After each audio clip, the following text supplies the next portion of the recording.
These are our veterans' voices. My name is Robert L. Gates, but I go by Bob. I was born in Des Moines on May 23rd of 1931. I'm 84 years old. I grew up on the east side of Des Moines. I actually turned 18 in May, graduated from high school in June, and by July 1st I was in the Marine Corps. 5 of us friends that all lived in the same neighborhood had it all planned out that that's what we were going to do. When we went to Korea, they told us our rotation would be approximately 13 months. I was there a little over 13 months. I was there until April of 1952. I served in 4 combat campaigns. The first one was the first United Nations effort against the Chinese when they came in the war. And they had driven all the way down into Korea, and we got there and did the first United Nations counteroffensive against the Chinese in February and March of 1951. After that campaign, the Chinese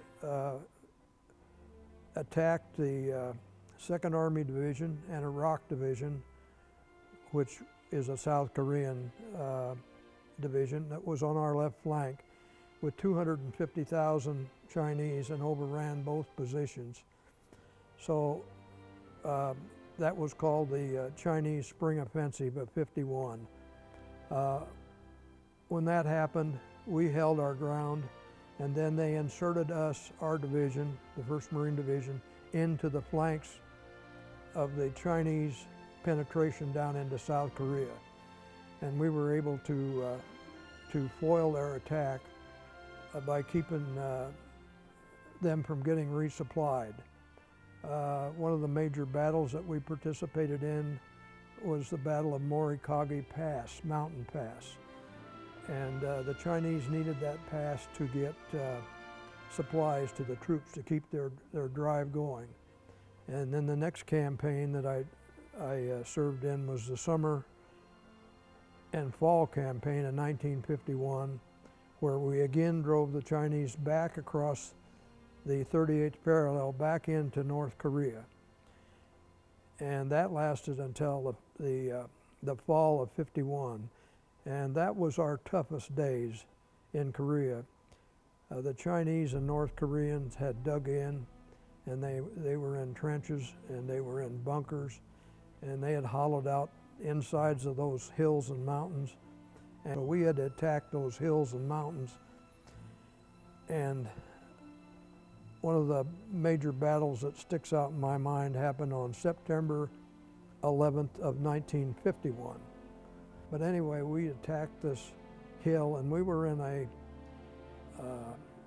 part of North Korea that was called the Punch Bowl. It was a hollowed out area that looked like a bowl with a ring of mountains around it. And it was our job to clean the North Koreans and Chinese out of those mountains. And on September 11th and 12th, a normal Marine rifle company is about 200 men. It took us 2 days. After 2 days, and there were less than 30 of us that were still standing, and some that were standing were wounded but still operating. And we took, at least our division, took some of the heaviest casualties at that time of the war. And then in the winter of 1951 and 1952, there was actually a ceasefire for 30 days. While they formed, it wasn't called the DMZ then, but it was called the Front Lines, and they would not let us penetrate any further north into North Korea. And the peace talks kept going on then, and after 30 days, then it was eventually called the DMZ, and that went on until July of 1953. And so I also served in the winter campaign of '51-52, which was actually the defense then of South Korea.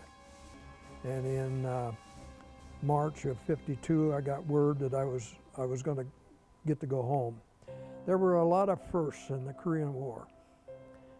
It was the first war we had jet aircraft. Our pilots did a magnificent job against the MiG Russian airplane, and those planes were flown by Russian pilots, and they had a kill ratio of over 10 to 1. One of the tragic parts of that is that our pilots that were shot down and captured by the North Koreans or Chinese were sent to Russia. The reason they were sent to Russia is because they had that 10 to 1 kill ratio against the MiG, and the Russians wanted to find out why our pilots were so much better than the Russian pilots. The tragic thing about that is, to this day, we don't know what happened to those pilots. They're still missing. There were some other firsts in the Korean War. Helicopters. I'm sure everybody that watched TV saw the program MASH with the little Bell helicopter with the 2 baskets on the side. And they saved a lot of lives. And that's the first war that they ever moved the surgical hospitals up close to the front lines so they could do that.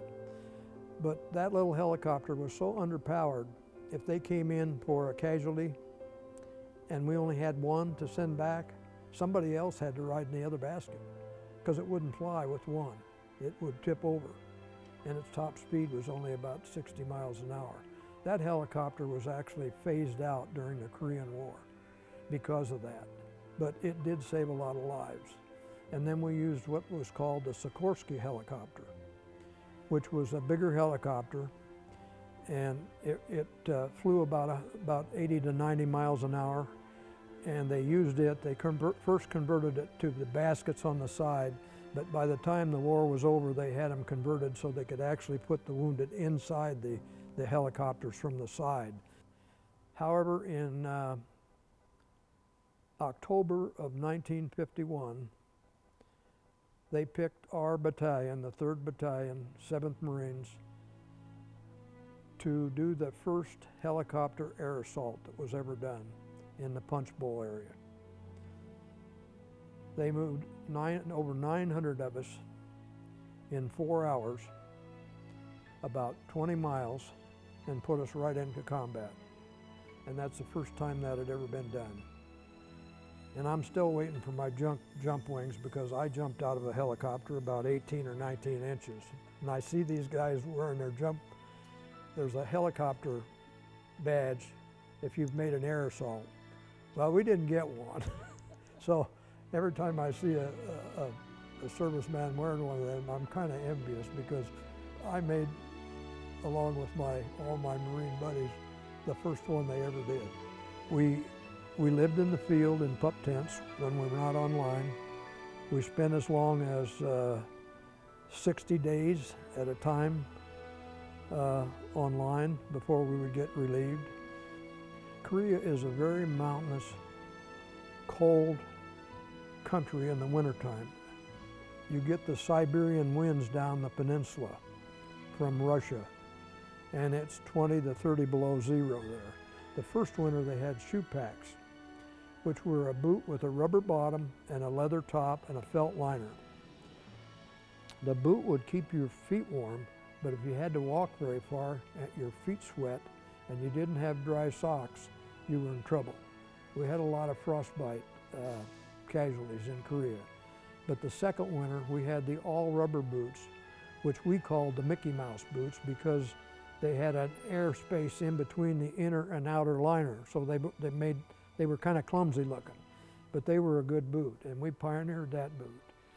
One of the other things that we pioneered was body armor, which is still used today, and they sent the Marines 500 vests to test in Korea.